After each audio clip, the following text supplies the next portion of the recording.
this piece is called Mileti, and Mileti is the muse of contemplation and practice.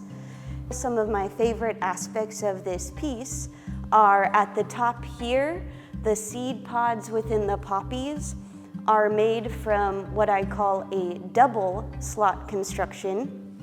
I pull together 2 pieces of sheet metal and slot them together in order to make a 4-sided shape. But after that process is done, to make a double slot construction, I have to solder that 4-sided piece together and make a second one. After 2 of those have been made and soldered together for strength, I cut an additional slot in each of those and bring those back together again, which creates the 8-sided pod that you see in each of the 5 poppies at the top. One of the other aspects of the poppies that I really appreciate is the fact that all of the colors come from natural heat patina. So if you look at the very edges of these kind of oranger poppies, you'll see the effect of a lighter amount, like a less amount of heat. Other aspects of patina on this piece include 2 tones of patina on the string of hearts. I've used a black patina and then overlaid that with some of this green patina. The string of hearts itself is made from a number of individual runs, I suppose I'll call it. So if we look over here, for example, we'll see one of the connection points. I've created this hook right here as a way to create this connection point that I think flows in a really organic way, but still kind of shows the human hand. Originally, I was inspired by an aunt of mine. She does not have a single living plant in her house. So I thought by creating a string of hearts, it would be a way to show the amount of love that I have for her and be a piece that would stay beautiful over the course of time. And then it really turned into something much more grand as I found a love of the process.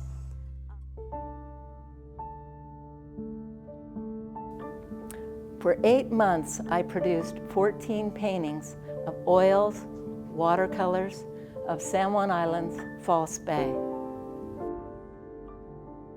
Each painting that I produced was remarkably different.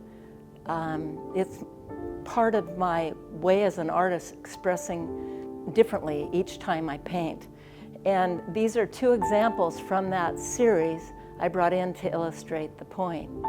In each, one finds particulars of the day, movements of spirit, snippets of life flow. Flocks of waterfowl find refuge in this protected large bay. Tumbling veils of mist obscure the shallows.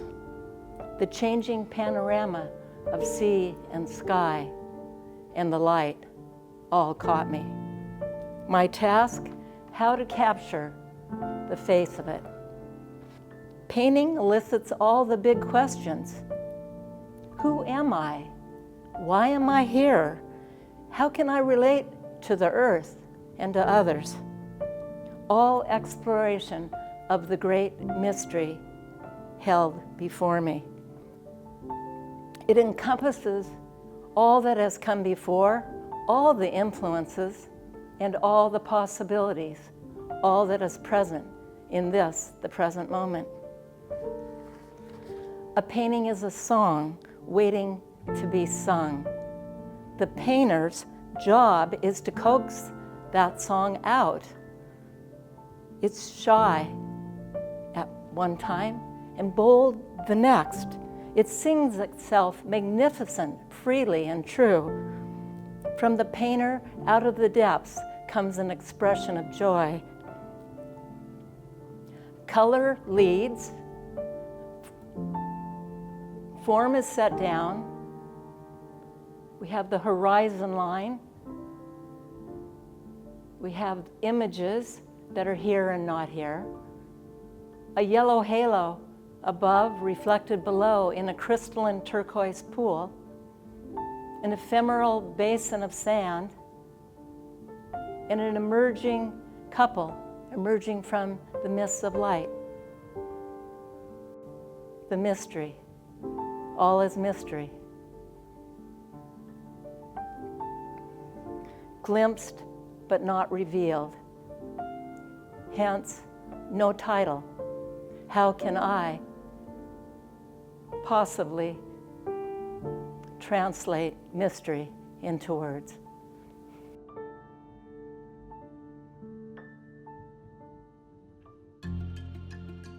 I carved an owl with egg from a shard of rock that I'd gotten from a sort of fly-by-night stone dealer.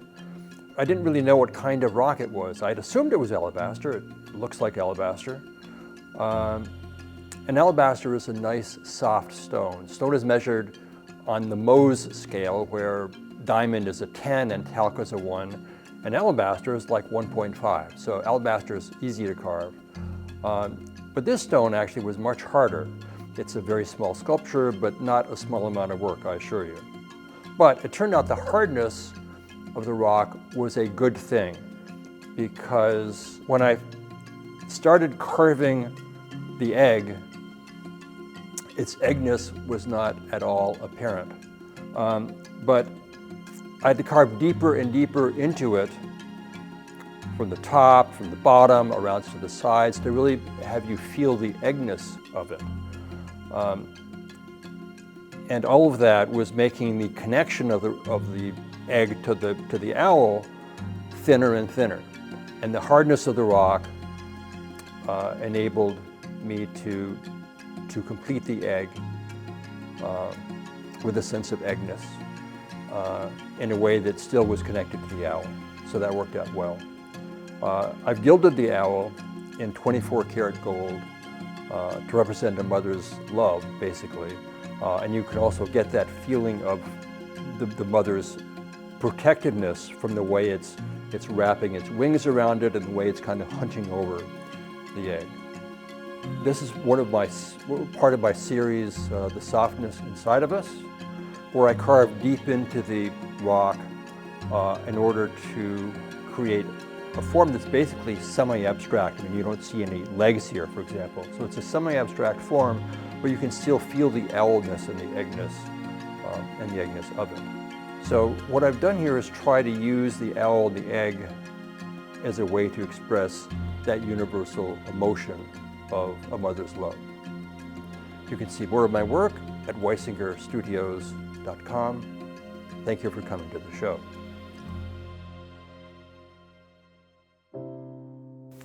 We see red lines everywhere, and over the years I've painted many of them. Sometimes they're thick, sometimes they're thin, sometimes they're straight, sometimes they're bent, sometimes they're broken or disappear along their path. This time, the lines intercept and bunch up. Happy holidays. Enjoy this year's show.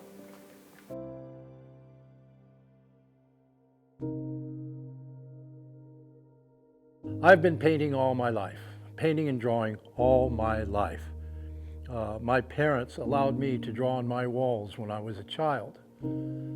And since that time, I have to paint. I have to carve. I have to draw. Everything I see is worthy of capturing, because I'm in the present time, and a lot of the work that I've done, those particular locations have disappeared. They are now filled with houses, or a beachfront has a hotel. This particular painting, it's a great view. You can see Beaverton Valley Road across through there. My plans were to do another painting from that end, looking towards this end. But I drive by this on a daily basis. It's Roche Harbor Road, looking out at Beaverton Valley Preserve. It's a great place to paint, to look at. And that's what happens to me on this island. I drive a little bit slower than other people want me to because I'm captured by the beauty all the time. And that's what it is for me.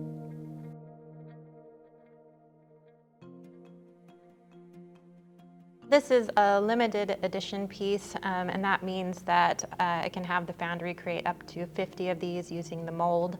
And once the 50th piece is made, then they break the mold and no more can be done.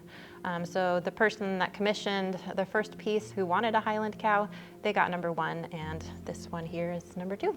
And I have 2 more at the shop ready to get finished and patinaed. Working on the horns on this piece was probably one of the harder things to do, just because their horns are very specifically shaped. So I really had to study the curvature and how they look. And inside here, when I was sculpting it, it had a wire inside, and then I actually used wax, which is kind of tougher than the wax-based clay, to really get a strong sculpture for this piece, or this part in particular. I took photographs of the Highland cows here on the island. I also looked online at as many photos as I could of them, and even videos to see how they move, to just really understand and study the animal. They are a beautiful creature, but they are a little bit challenging because of the hair and the way the hair falls on their body.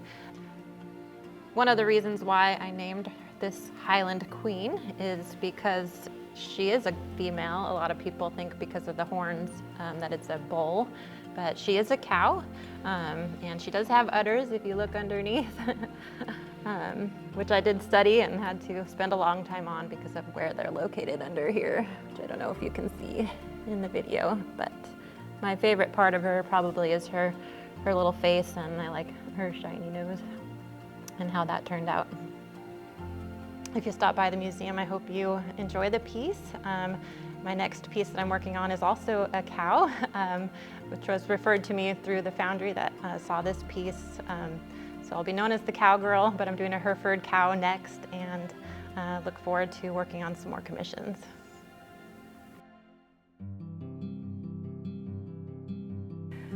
This year, I decided to go big. This is the 3rd canvas I've done this size, which is quite a bit larger than what I usually do. This is acrylic on canvas. I use a number of different tools, from mostly palette knives, in this case a brayer roller. And what I like about these is they leave a bit of a texture. So each time you go over it, some of the texture keeps the underlayer safe from the next layer that goes on. So you get a lot of this sort of underpainting coming through. I also, one of my favorite new tools is a pizza cutter. And this is the way you can sort of make lines, you can move paint around, you can make little lines where you could never really paint those with a brush, so that's kind of fun. Fingernails, really handy for just, yeah. And a lot of times, like the circles, I'll use the lids off different jars, and either I'm putting paint on them and pressing it in, or putting it into wet paint and turning it. I start with a layer of gesso and then an underpainting, and I just sort of go wild and put all sorts of different colors on it. And then I start to kind of cover it up, let the painting sort of find its way, I guess you could say. And when I paint, I'm listening to music. I might have song lyrics going through my head, affirmations going through my head. And in this case, the slogan started going through my head. And the slogan was, "We are not going back." And in my paintings, I often scratch the words in the painting that you can't really often see until you get up close. So with this painting, I kind of started in the middle, did a little bit up here. It was really kind of subtle. And then I started sort of thinking about human rights and civil rights and environmental rights. And it just seems like everything's a little bit precarious right now. And so I started researching those, and I learned a lot. I mean, it was things that I knew, but had sort of taken for granted too, just because of my age. A lot of these things had happened before I kind of got out in the world. And now that I see that there's a chance they could be slipping away, I just sort of wanted to make this like a statement. The numbers on the painting, like 1973 was when Roe v. Wade was passed. 1890 was actually the first time that women were able to vote. And then down the side, I've got little numbers, basically dates of different years that anything from women's rights, human rights, civil rights, environmental rights were passed over this time period. And basically, we don't want those to slip away because they were very hard fought. And it just seems like watching things, you know, you fight, especially with a lot of environmental acts and human rights acts, that you fight and fight and fight and you get it, and then all of a sudden they're gone. So it's just sort of like making people aware of that and how I was feeling at the time. So we are not going back.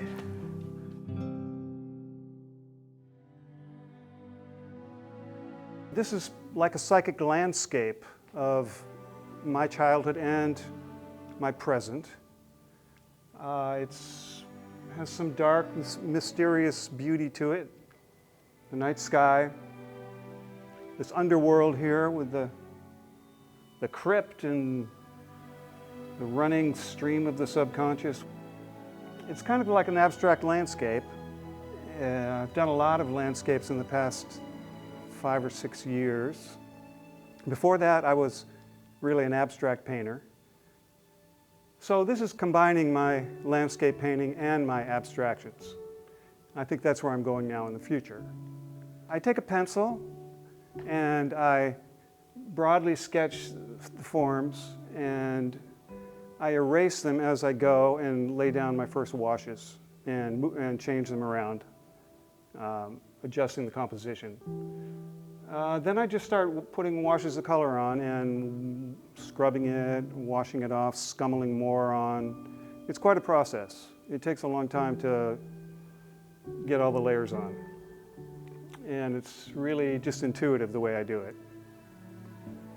And then I varnish it with UV protection and some cold wax, which really gives it a nice surface and gives it kind of a depth that I like. Plus, you don't need to frame it with glass. You can just keep it out in the open, unlike most watercolors. Yeah. Hard to talk about a painting.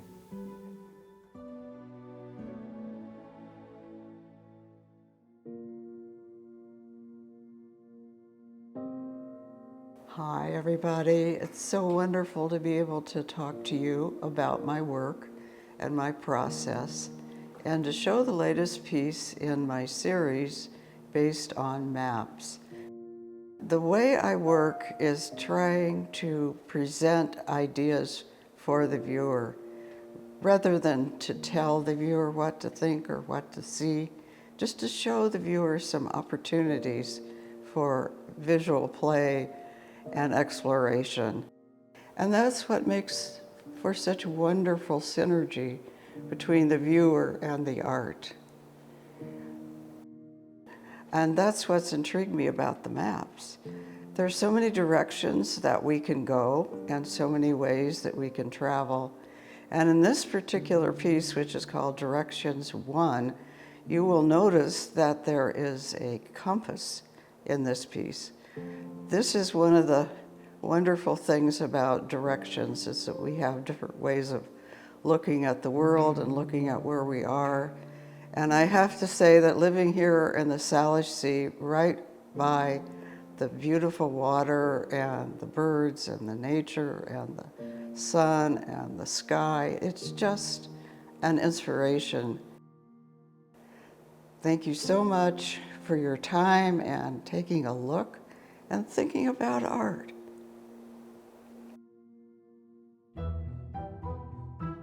This piece originated in New York City in the height of COVID in my apartment during my first few years at college at NYU. When this started, it was just a roll of stretch canvas from Blick, and I wanted to create a tablecloth environment that, like kids would draw at dinner, my friends and I in college, we would write our ideas down and doodle amidst a lot of time together in isolation and collaboration. And in 2023, when I graduated, I sewed it into an overcoat as a part of my thesis collection, This was a very difficult piece to sew, if you can imagine. The piece was designed to connect people together, and the coat, now worn as a singular piece, really represents carrying the memories of mess and wear and tear and personality on garments as you continue to wear them in your life. One cannot wear this piece without exposing the life that they had, and that is my intention with clothing as a designer, is to create clothing that truly reflects the human experience and our daily lives. It really contains the work of my friends and people I met along the way, as well as classmates and collaborators, and takeout stains, and the character of living in New York and finding oneself. When I did this piece, I wanted to do a lot more of the tree, and I got very involved with the tree, very many layers, and then it was too dark, and I'm okay, see if I can find that one piece of pencil that is real soft, and so that's how the graphite got involved. I always use high quality materials, watercolor, cold press, watercolor paper. I've always tried to maintain quality with the material, so it has the archival elements. The ornament, which is a focal point, was given to me more than a decade ago, and over time it's been a part of my Christmas decorations. And this one got hung in the window this particular year that the painting is about. So the glass just really became some kind of magical, exquisite beauty. Painting it was really exciting. I was only going to do, I'll just do a little bit right now. And then it ended up, it was hours. It was just very kind of mesmerizing, which sometimes that happens. And I did use Chinese white for the white, and then transparent watercolor, which I sometimes build up and have a very thick pigment. As an artist, I'm always looking for the beauty in life, that which is uplifting and encouraging. So this one I'm pretty excited about. I work in pastel, which is a medium that I think is largely misunderstood by the public as being anemic or weak. Certainly you can see the colors in these paintings are anything but weak or anemic. This one, for instance, that was done at Fisherman Bay on Lopez, has very strong color, very strong value, and sort of dispels that little notion that pastel is a weak color. These are pastel sticks that I use right here. So there's soft pastels, there's hard pastels. And what pastel is, in reality, is pure earth pigment. This wonderful book just got published 2 years ago called The Book of Earth. An artist who lives up in the North Cascades, just north of Bellingham, published it. She's traveled the globe and has taken samplings of earth pigments from dozens, hundreds of countries, I'm sure. Oil paints will turn dark and crack over time without exception. Watercolor and acrylic will fade unless they're framed under museum glass or museum acrylic. Whereas pastel will stand the test of time. So it's a bright and lively medium. This was done at Yellow Island, and I did this painting in 35 minutes. I say 35 minutes, but there's 35 years behind that before you can do the 35-minute thing. And believe me, it's a test of time to get to a skill level where I can do all of these paintings in under 2 hours. This pastel here is probably more like the pastel medium that everybody expects to find, sort of soft colors, no hard edges, sort of watercolory colors that aren't as strong as they are in these other paintings, but I just brought this to show so that you could see the difference. This was another one from Fisherman Bay, on the other side of the bay that was done in the evening. And I did this in about an hour because the sun set. And when the sun sets, it gets dark and you have no other place to go with it. So I had to get it or not. And I got lucky on this. This one has won 3 major awards.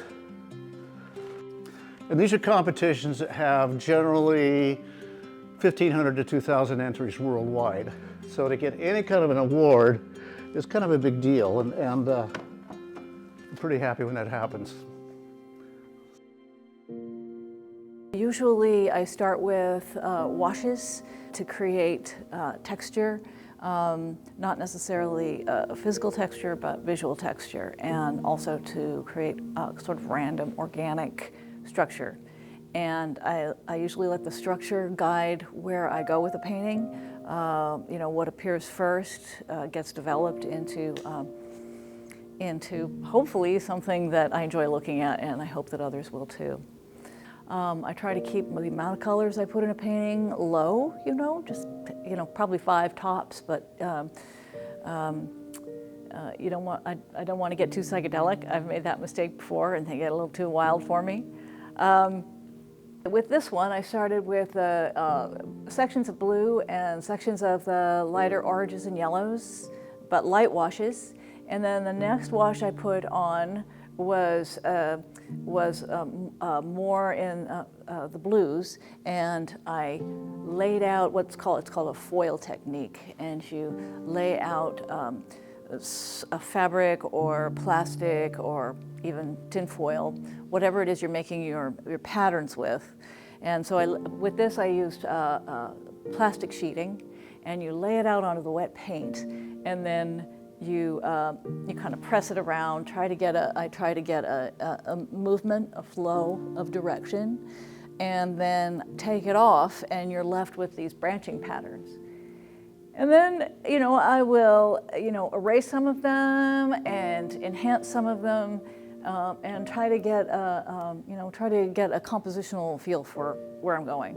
And after that, it's generally applied paint. So I'll you know, brighten areas and darken areas, and try to come out with a composition. I really enjoy working with acrylic. It is very malleable. You can paint over it. You can slow it down with chemical retarder, which keeps it from drying too fast. So there's a lot of room for play with acrylic paint. I included a painting using the encaustic wax method. It's a method that is 3,000 years old. It was used by the Egyptians. In the olden days, it was used to cover up boxes that they were shipping across the Mediterranean, because it was a way of making it so that it was waterproofing. And then somebody got the bright idea is to add some pigments to the wax, which is beeswax, by the way, and painting with it. Everybody's familiar with the mummies and the faces and what have you. That's all done with encaustic wax. And so this one here is called the cauldron, the edge of the cauldron. And the reason that's titled that way is because I was trying at that time to do a series of paintings that dealt with fire. And fire is really fascinating. I mean, if you're sitting in a campfire and what have you, the thing that is wonderful is watching all those colors that come out. There's blues, there's greens, there's orange, there's reds, and I think that's the whole magic of it. And that was what I was trying to do with this painting, is trying to figure out how to add all those colors in here. And if you do a close-up on here, you'll see that there is a million colors in here, because with encaustic, the way that you work with encaustic is that you're creating layers. So it's a wonderful way to explore the possibility of adding a lot of layers and then being able to remove and add more colors and start to layer them. So up here, you know, thinking about fire, thinking about, you know, volcanoes and things like that. If you were to be able to look inside one of those, you'd probably see a lot of those colors, and that's what I was trying to do, is add that to that with all the knowledge of sitting around campfires and what have you. And then of course you have the contrast of land, which is I was trying to make a contrast between the two. And with the encaustic method, you can do that. This is a very three-dimensional part up here, where this bottom part is very, very, like it's smooth. And you can do that with encaustic too. Use a smooth section, and then you can add a lot of layers on top of each other to get the texture.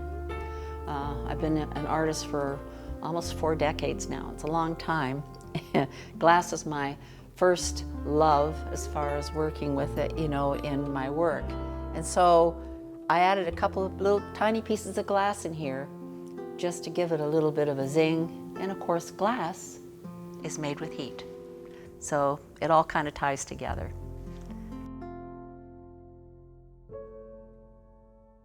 I am very privileged to be the model in this piece by David, and I have the privilege to be an art model through so many other fantastic artists as well.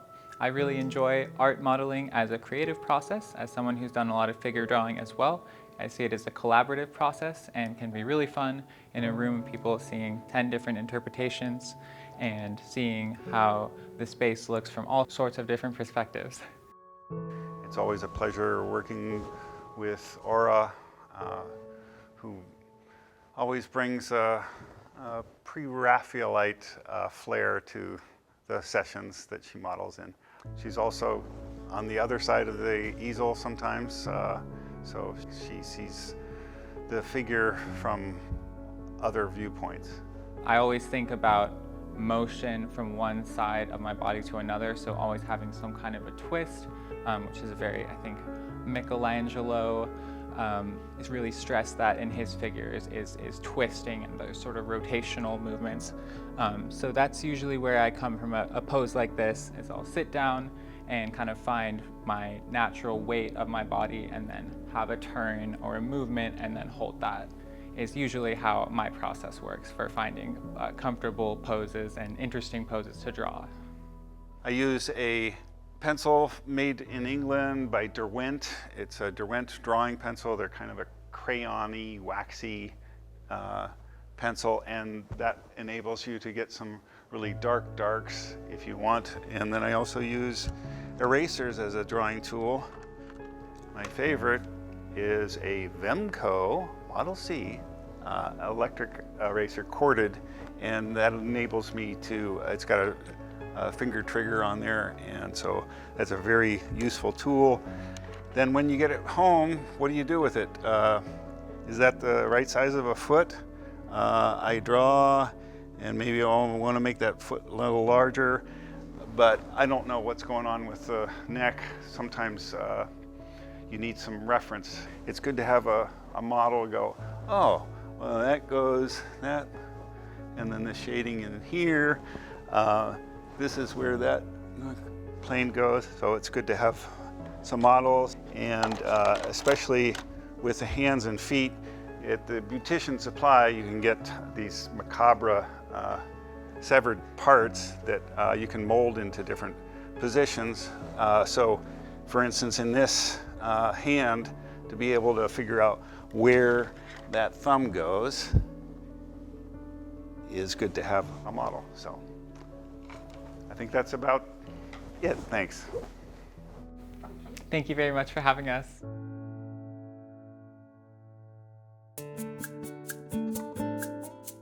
When I set out to start a new project, I really don't know what I'm doing. This really comes from a deep place within my heart and my soul. When I first started painting, you know, I knew that I was drawn to modern, abstract type of work, and I so badly wanted to be able to do it myself.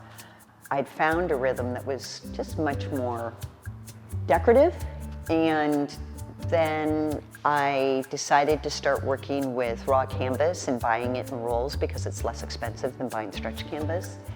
And I didn't feel as committed when I would roll out a piece as you do when you've got a beautiful framed piece of linen canvas in front of you. You know once you're committed. But when I lay the canvas out on the table, I just feel like a kid with a coloring book, and that there's no limitation, or if I make a mistake, who cares? So This is entitled Happiness because I'm very fortunate to be at a time in my life where happiness is present every day. I feel like a child, as I said, when I work, and my inner child is 8 years old because that's when I discovered art as a student, and the world of color came to me in spades. My bedroom at the age of 8 was bright hot pink. My mother was nice enough to let me pick it out. All I care about when I create art is sharing it and making people happy. And so, what I love about large format is that there's a lot of ecosystems within the large environment itself. So I might start with big swaths of color, say like this heart. I didn't even know it was going to be a heart when I started, or this crown. But then I'll get into little detail and add like my crazy little character. And I always have crowns in my art because I'm creating a new kingdom for myself. Here I have something that says there is light that never goes out, and that's because I have personally crawled out of a place of darkness in the last year. And it's beautiful to get out on the other side. And then I love to use stencils, and this is a brand that a friend of mine created in California called Silver Lake Gigolos. He too is an artist, and we collaborate at times. I love California culture, that's why we see the surfboard. I obviously love. But to me, it's just a celebration of life, and it's how I see the world.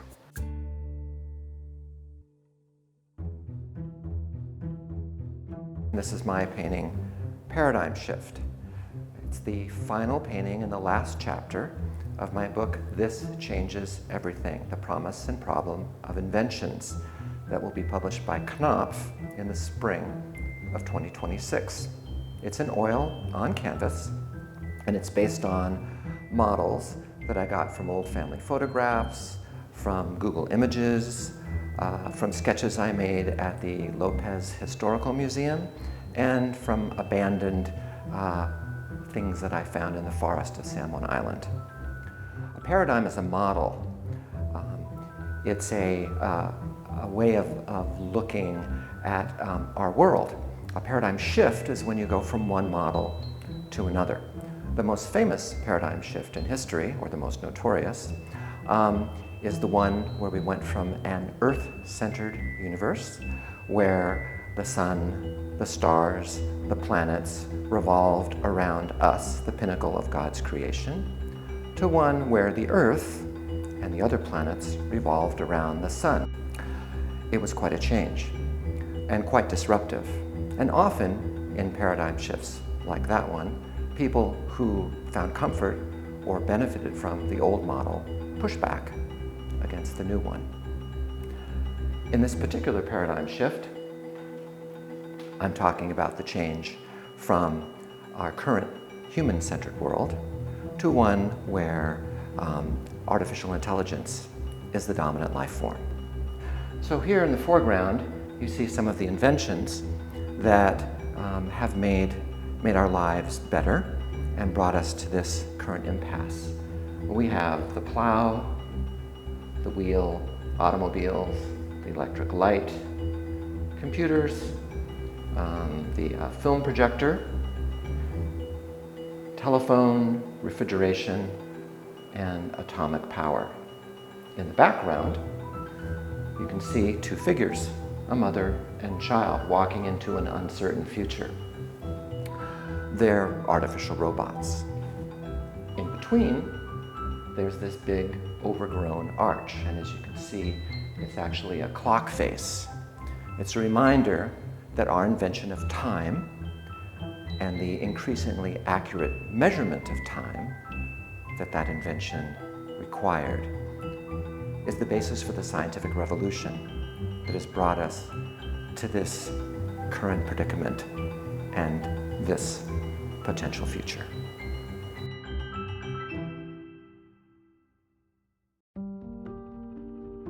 My main medium is oil, but it's natural earth paint, and I hand mix most of my paints with walnut oil.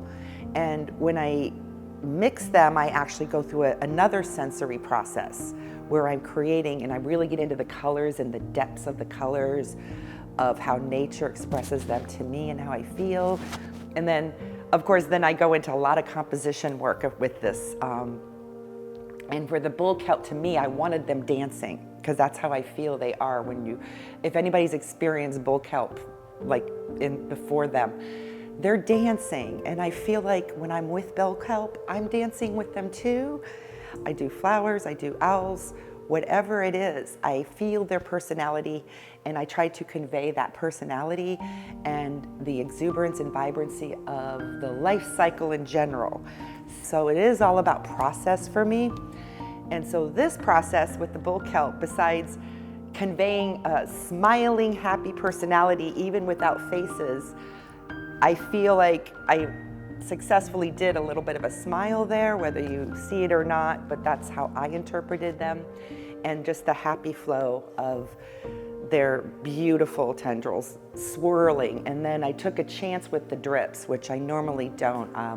I am inspired by a lot of other artists that I hang out with here on the island and outside the island.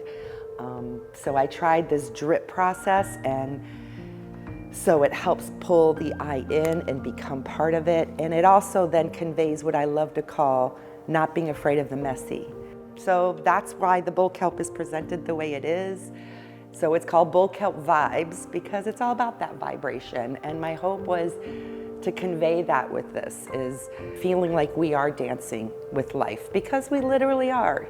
And then of course I added the sprinkles, which a lot of people know that's what I call nature's love dust. Biologists would say that's what kelp are doing, is releasing beautiful life energy, particles. So I also do that love dust to remind us that there is energy flowing. I think as artists, when we're growing and shifting and changing like nature, we're doing what we need to do and feeling full. So that's my story.